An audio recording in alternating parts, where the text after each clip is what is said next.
Hi, I'm Dr. Nick Srnicek. I'm a senior lecturer in digital economy at King's College London.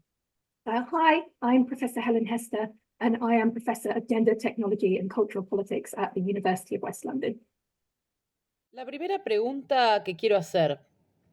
En el capítulo 5 hablan de realismo doméstico para nombrar la imposibilidad de imaginar otras formas de la organización del trabajo reproductivo por fuera de los límites de la casa. ¿Cómo se podría confrontar y subvertir ese imaginario en tanto funciona en paralelo a un realismo propietario? Es decir, el deseo de propiedad individual, aun si cada vez es más materialmente imposible. ¿Creen que hay una potencialidad en la zona de contacto entre feminismos y luchas por el acceso a la vivienda? Y la segunda pregunta, ¿podrían precisar cómo influye en la digitalización de la reproducción social en el hogar a la hora de pensar la crítica del trabajo doméstico? Gracias. Yes, so that's a sort of accurate summary of domestic realism as effectively being this idea that the idea of the home as a certain spatial and social formation has become so commonplace and so embedded in our thinking about what it means to live and how we should live, that it becomes almost impossible to imagine life being lived in through any other form. So it's sort of a riff on Mark Fisher's idea of capitalist realism, this idea that there is no alternative. I feel like there is a sort of there's a mirror to that in the way that we live our domestic lives, where actually sometimes it just feels that we don't have any choice, that we're funneled into particular forms. And Lucy's question is getting at this idea of, okay, is there a contact point between this idea of home ownership as a sort of animating fantasy of what it means to be an adult and this idea of domestic realism? And I think that there is, because this idea that I think domestic realism is sort of being gradually disembedded through the fact that well into adulthood now, people don't have access to these kind of familiar domestic forms that they've been sold as an example of how to live as an adult, right? This idea that, okay, well, you move through sort of certain, maybe a more formless kind of domestic life where maybe you have flat shares, maybe you have housemates, maybe you continue to live with your parents for a bit, and then the idea being, okay, eventually you will step into your own home and that will be the sign that you've become an adult. And this is sort of the neat trajectory of a life that we've kind of been sold. And now increasingly people in their 30s and 40s and beyond are finding that that's inaccessible to them financially. And at the same time, people who had a sort of an idea that, well, that their nuclear family home, their single family home would eventually become an empty nest, are finding that that's not the case because their adult children can't move out. They can't move into this next prescribed stage of a life. So I think it's still holding as an ideological norm. I think it's still hegemonic in terms of what people have been trained to think that they want. And there's still, I think, a pervasive sense of failure that people experience when they can't make that sort of that monumental flagship life kind of move. But at the same time, I think because it's becoming it's diminishing as a statistical norm, actually this idea of people living in these single family homes, these nuclear homes, a conjugal couple with children, it's becoming less and less pervasive in terms of how people are actually living their lives. That is starting, I think, to force people to question this idea of domestic realism and maybe opening up a space for encouraging people to think, could we live differently? Are there different formations? Are there better ways to do this? And on the one hand, I think that's great. And I think that that's really positive because as we go to great lengths to demonstrate in the book, we don't think that the single family home is a great solution to how we manage care and how we live together. But on the other hand, I think we have to acknowledge that when people are effectively forced through material need to live in certain configurations, that really also can restrict the ability of those formations to flourish as a kind of as an aspirational one. So if you're forced to live a certain way because you don't have the money to live in any other way, that isn't going to be the basis for a more emancipatory understanding of how we could live our lives. In fact, it might end up retrenching domestic imaginaries at the same time as it seems to disembed them to a certain extent, because it's like, okay, this is how I'm forced to live, but how I would like to live, if it could be an autonomously chosen kind of pursuit, would be very different to this. So yeah, I think there are two possible currents within this inaccessibility of home ownership. One that causes people to think, I have to live in a different configuration. Perhaps there are better ways to do this, which is great. But then this other tendency, which is like, I've been forced not to live in a way that I think I would like. And that makes it more desirable and more aspirational to have this sort of single family home.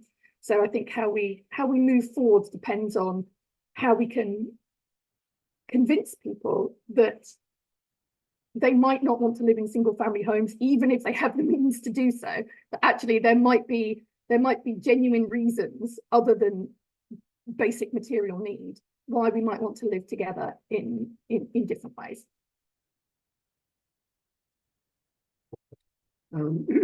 Great. So I'll sort of do question number 2.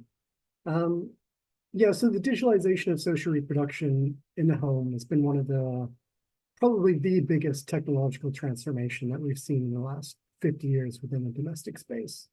One of the things we sort of point out in the book is that there actually hasn't been a lot of technological change in the home since 1950s, early 1960s.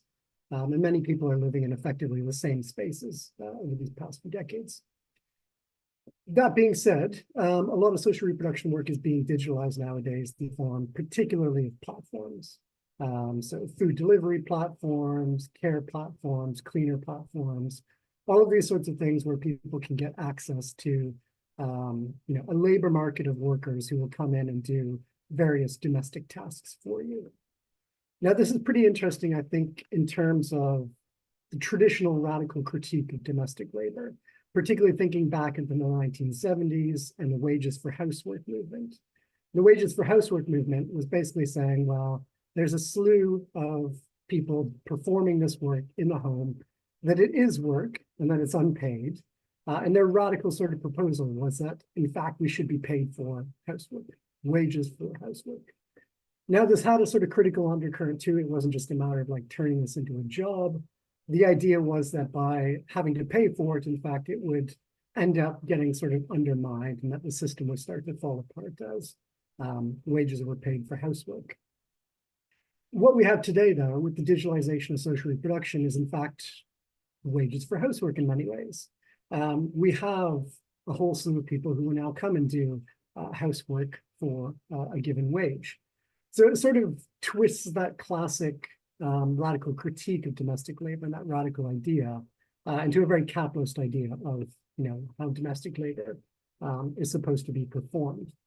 I think one of the interesting consequences of that is the emerging inequalities in terms of who can afford this sort of labor, and then on the flip side, who's performing this sort of labor. And so if it might have been the case at one time that effectively every housewife, regardless of whether you were working class or upper class or anything in between, that you were performing this domestic labor.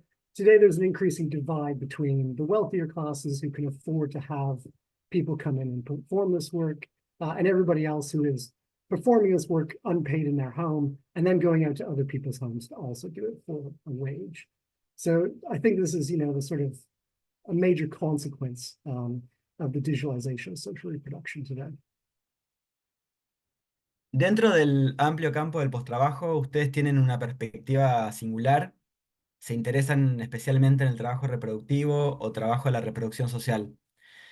Su posición, si la puedo resumir así, afirma que es necesario reducir el trabajo reproductivo no remunerado, no tanto porque esto les permita a las personas acceder a más trabajo asalariado, ni tampoco porque el trabajo reproductivo sea poco placentero, sino más bien porque reducir el tiempo de trabajo no remunerado es condición de posibilidad para disponer de más tiempo libre.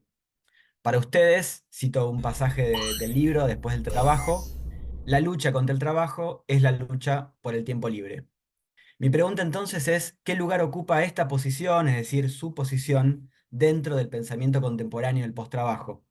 ¿De qué posiciones críticas se sienten cercanos o aliados y con cuáles sienten que la distancia teórica es irreconciliable? En el último capítulo de Después del trabajo, ustedes retoman la pregunta que se hace Martin Hackland en su libro Esta vida. La pregunta es, ¿qué debemos hacer con nuestro tiempo?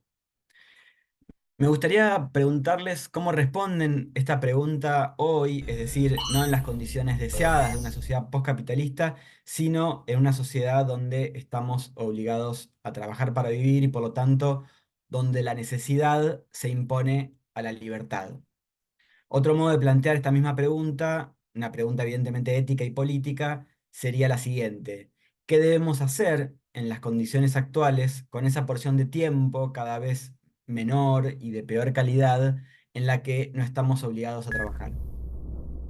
One thing that your first question really gets at is that post-work isn't sort of a singular thing. In some ways, it's quite difficult to talk about a post-work politics because it only exists in the plural. You have sort of post-work traditions that you can find in sort of social democratic tendencies, anarchist tendencies, communist tendencies, and not all of them exactly marry up, right? That they sometimes there exists this state of tension. So I think it's sometimes better to view post-work not as a set of rigid policy proposals, because I think sometimes people think it's working time reduction plus UBI plus full automation equals post-work, and then that's the end of it. I think it's more like a gathering together of family resemblances within philosophizing and political activism around work, which, and for me, I think the most helpful tendency, and this links to your second question, is the connection to this broader set of aims. So it's not just that the policy proposals are there for their own sake. Those policy proposals are there because they orient us towards freedom. This idea that it's freedom, it's about free time, it's essentially the version of post-work that I feel closest to is a kind of utopian project that's built on non-reformist reforms. So this is utopia as something that's always structurally slightly out of reach, but something towards which we might strive. So I think that's I think that's where I feel closest, when I understand it not as a set of policy proposals, but as a broader philosophical orientation towards freedom, and married to this active quest to work towards that freedom in one form or another.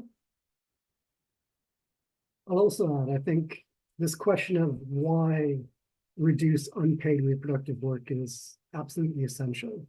The answer to it, I think, determines a lot of different things, particularly because if you look at a lot of contemporary welfare states, they will agree that actually we should reduce unpaid reproductive labor.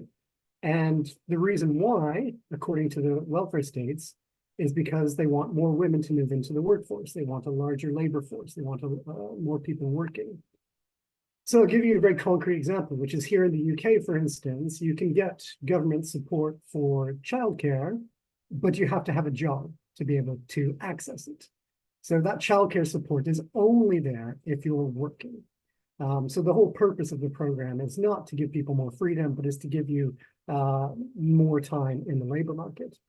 Another concrete example is in France, where their efforts to reduce unpaid reproductive labor have been in order to turn this domestic labor into wage labor, to produce more jobs for the labor market. So it becomes a sort of employment scheme for the government. These are very different and I would say absolutely opposed positions to what we're arguing for, even if they're both sort of focused on this idea that we should reduce unpaid domestic work. The consequences and the implications are very, very different between these sort of welfare state proposals and what we're arguing for. Yeah, I also think that any project of freedom is incomplete if it's only concentrating on wage work or concentrating on work in general, I think. And I think towards the end of our book, we get to this, that almost what we're talking about is one strand of a wider post-scarcity, post-capitalist kind of project. It's not enough to think just in terms of work, but work, like housing, actually is a really important through line in terms of striving towards these post-capitalist horizons.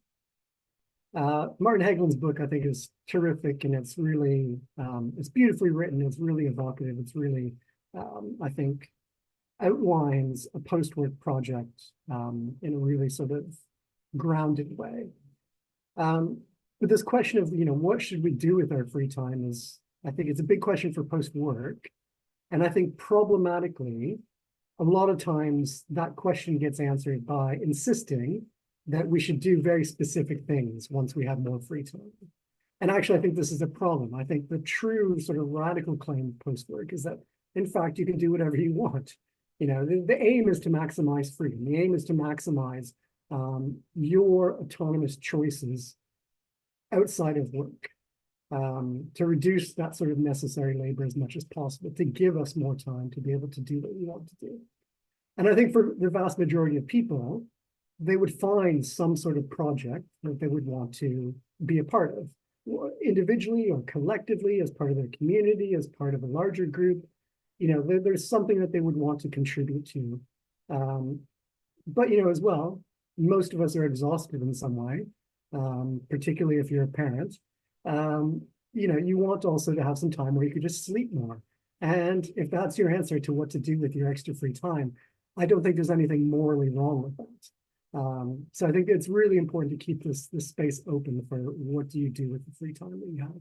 Yeah, and I think I'd add to that it's not just about being non-prescriptive to allow people to just do whatever they feel that they would like to do with this space of away from labor. It's actually a means of acknowledging that human desire is a mutable thing, that actually as technical and social conditions change and evolve, so the kind of things that we want and could want will change. We do not know what it is we could want. So trying to say, okay, well, when we have less time for work, we will all do this. That's foreclosing this fact that actually there's this element of unknown involved. Like, what kind of people could we be in a post-capitalist society? We have to hold that space open for actually there to be something that we can't yet foresee to emerge into that space.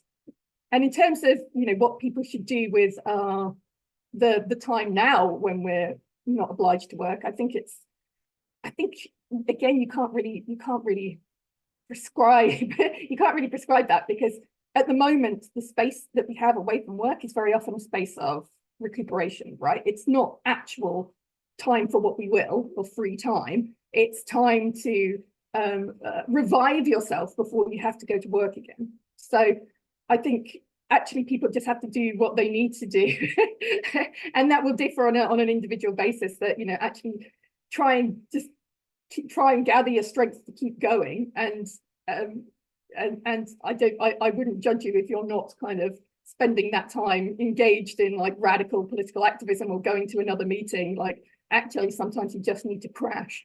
And what we don't need is the work ethic creeping into the way we conceive of our free time as well. Be unproductive. Bueno, y la última pregunta sería que en el contexto en el que estamos actualmente, todo el mundo se ha convertido de alguna forma en trabajador precario, en trabajador digital, en trabajador online, por el solo hecho de estar online, para algunos pocos centros muy concentrados precisamente de poder digitalizado. Digo, la simple existencia en redes sociales o el estar en Internet ya nos hace de algún modo productores de valor para ciertos sectores muy concentrados.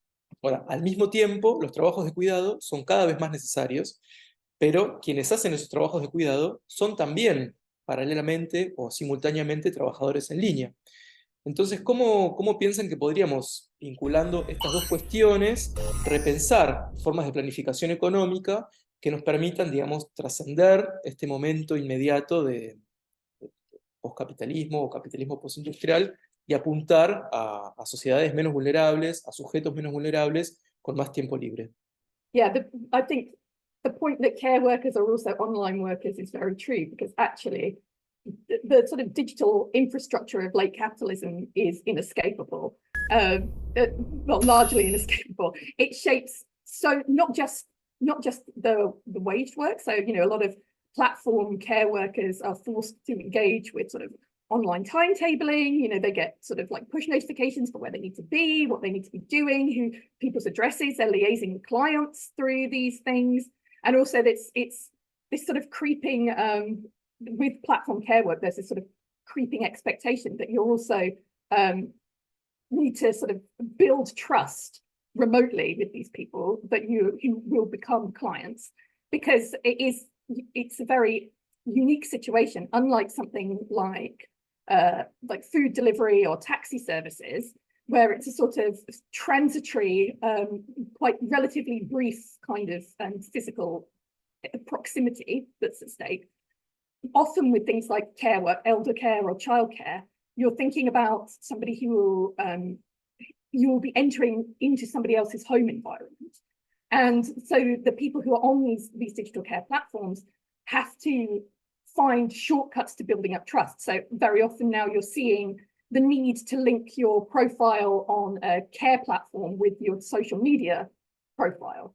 And the need to say that you've got certain skills that you can offer, like, oh, I'm sporty, I'm great at music, and here's a photo of me. So there's this sort of this need to use care platforms as a form of self-presentation. So yep, it's very true that they're online workers in that sense. But also it's not just wage labor. It's everything. If you need to book a doctor's appointment or pay a bill, or upload your child's homework, or really deal with a lot of the very basic fundamentals of life. These days, there's an increasing expectation that you will be doing that through the internet, through digital platforms. So it's sort of this inescapable digital infrastructure that means that we are all online workers in waged and unwaged forms. One of the challenges of the book is to say that the ideas of post-work politics, of reducing necessary labor, in some ways they seem sort of antagonistic to what we might want for reproductive labor. So if post-work says, let's reduce work, and theorists of reproductive labor say that we need more care work, how do these things sort of, are they just fundamentally in tension? And a large part of the book is to try and think of how these sorts of things can actually fit together. So with care work, the question in a sort of post-capitalist society, I think care work suddenly becomes something which is very difficult to deal with, but absolutely essential, in the sense that in an ideal sort of post-capitalist world, we'll have reduced a lot of the necessary work that we do today, but in fact, it will also allow us to provide more care to the people who are in need of it today. Many people who are lacking the sort of care that they need. But to do this requires exactly the sort of economic planning that you mentioned. It can't just be sort of spontaneous market, decentralized organization. It has to be something which is ensuring that everybody's contributing their fair share, which is recognizing the contributions of people, and which is ensuring that everybody has that same sort of equal, universal amount of free time to be able to live their lives, while still providing all of this care labor. And I mean, it's a difficult question. In the book, we don't try and set out a blueprint of how this work would be organized in a post-capitalist world, precisely because blueprints they're a poor model for what the future is going to be all about. They're more sci-fi than anything else. So we try and set out some basic principles, though. And one of the key principles in terms of reproductive work is that it be shared equally amongst everybody, that everybody has to contribute to the social reproduction required for society to continue. Now, for some people, this would mean actually they end up doing less reproductive work because they're already doing loads. Think, for instance, of people who are spending 24 hours a day, 7 days a week, looking after their elderly partner or something like that. For other people, say a banker who pays for somebody to do all his childcare and look after his parents and everything, he may have to do more reproductive labor in a post-capitalist world than we imagine. But it's about this equitable sharing of the necessary labor that remains, with care labor being a key aspect of that remaining work. Yeah, we talk about 3 R's, which is recognition, redistribution, and reduction of this work. So first of all, understanding fundamentally that this stuff is work, which is still, it's not always taken for granted. Actually, you have to kind of make the case for some people that this is work. This labor of taking care of people within the family, it's labor intensive. It's not necessarily just a spontaneous eruption of the gendered personality. Actually, it's something that people have to put in a lot of time and effort, often to the detriment of their well-being. So that's sort of an important part of it. Then this redistribution, so what Nick was talking about in terms of finding ways to organize and share this labor that is that's fair, that's equitable, without, I think, trying to impose it on people, just finding ways of shifting the way that we do it, because at the moment a lot of it falls on the family, and it's a very it's not the most appropriate form for managing social care needs. It privatizes a lot of this stuff, and it puts burdens on particular people whilst sparing other people from ever having to think about it. And then reduction, and this is where what's the sort of the post-work provocation of the text is that I think that the first 2 get talked about a lot, that like, yeah, okay, care work is really important, we've got to celebrate care work, yeah, great.